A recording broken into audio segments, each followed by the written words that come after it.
Hi friends, అందరికీ welcome back to my channel. ఈరోజు వీడియోలో కాజు చికెన్ గ్రేవీ కర్రీ ఏ విధంగా ప్రిపేర్ చేసుకోవాలో మీ అందరితో షేర్ చేద్దామనైతే అనుకుంటున్నాను. వీడియో అనేది ఫస్ట్ టు ఎండ్ స్కిప్ చేయకుండా చూడండి. ఇలా చేసిన చికెన్ గ్రేవీ కర్రీ రైస్లోకైనా, చపాతీలోకైనా, పూరీలోకైనా, పుల్కాలోకైనా, ఎందులోకైనా ది బెస్ట్ కాంబినేషన్ అనే చెప్పగలను. అంత బాగుంటుందన్నమాట taste. First of all process ఏంటో చూద్దాం, వచ్చేయండి. ఇక్కడ వచ్చేసి చికెన్ అయితే నేను అర కేజీ వరకు అయితే తీసుకున్నాను, నీట్గా వాష్ చేసి.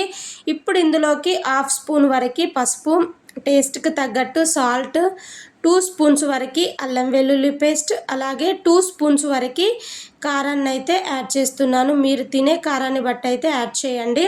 అలాగే 2 స్పూన్స్ వరకు ఆయిల్ అనేది వేసి అయితే ఒకసారి చేయితోని మొత్తం కలిసేలాగా బాగా మిక్స్ చేయండి. మనం చికెన్ కర్రీ వండేటప్పుడు ఇట్లా అన్నీ కలిపి కాసేపు మ్యారినేట్ చేసి వండామంటే నిజంగా కర్రీ టేస్ట్ అనేది చాలా అంటే చాలా బాగుంటుందండి. సో మనం వేసిన ఈ ఉప్పు కారాలు చికెన్ ముక్కలకి పట్టేలాగా కొంచెం మసాజ్ చేసినట్టు కలిపేసి ఇప్పుడు దీనిపై నుంచి మూత పెట్టుకొని అయితే అట్లీస్ట్ ఒక 20 మినిట్స్ పాటు అయినా కానీ పక్కన పెట్టేశారంటే మంచిగా ఉప్పు కారాలు పట్టి చికెన్ అనేది కొంచెం జ్యూసీగా అవుతుందన్నమాట.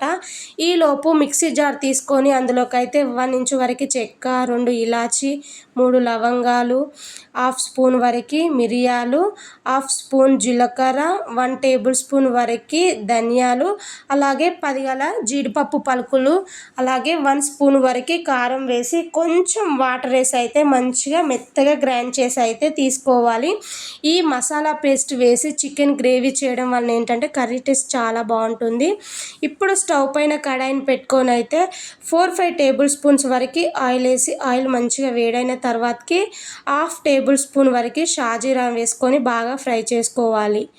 అలాగే 4-5 పచ్చిమిర్చి చీలికలు వేసుకొని కాసేపు ఫ్రై అయిన తర్వాతకి 1 కప్పు వరకు ఆనియన్స్ అయితే చిన్న పీసెస్ లాగా కట్ చేసి అయితే యాడ్ చేశాను.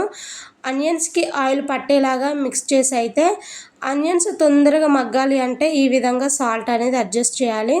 ఆల్రెడీ మనం చికెన్లో కూడా సాల్ట్ వేసాము కదా, కొంచెం తక్కువనే వేయండి చెక్ చేసుకొని.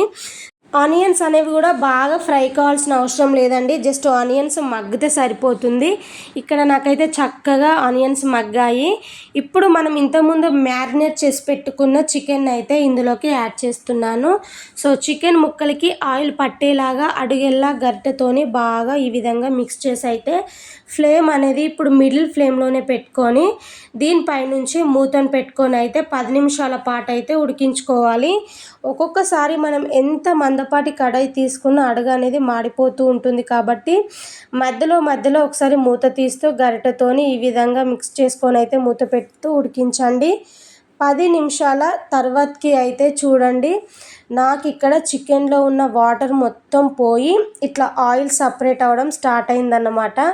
ఇట్లా ఆయిల్ సపరేట్ అవ్వడం స్టార్ట్ అయిందంటే ఆల్మోస్ట్ మనకి చికెన్ అనేది ఉడికిపోయినట్టేనండి. ఒకసారి అయితే ఈ విధంగా గరిటెతోని మంచిగా మిక్స్ చేసుకొని మనం ముందుగా మిక్సీ పట్టి పెట్టుకున్న మసాలా పేస్ట్ ఉంది కదా, సో మసాలా పేస్ట్ని అయితే ఇందులోకి యాడ్ చేస్తున్నాను.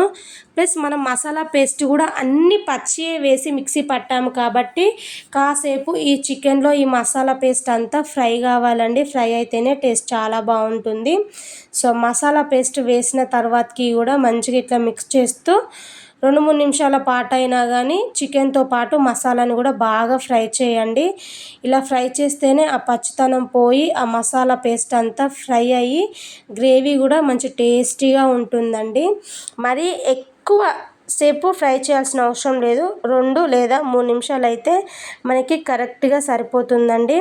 3 నిమిషాల తర్వాతకి అయితే చూడండి, మనకి ఇందులోకి వెళ్ళి కూడా కొంచెం ఆయిల్ సపరేట్ అవ్వడం స్టార్ట్ అవుతుంది కదా, మనకి మసాలా అనేది కంప్లీట్గా ఫ్రై అయిపోయినట్టేనండి. ఇప్పుడు ఇందులోకి గ్రేవీకి సరిపడా వాటర్ అనేది అయితే అడ్జస్ట్ చేసుకోవాలి.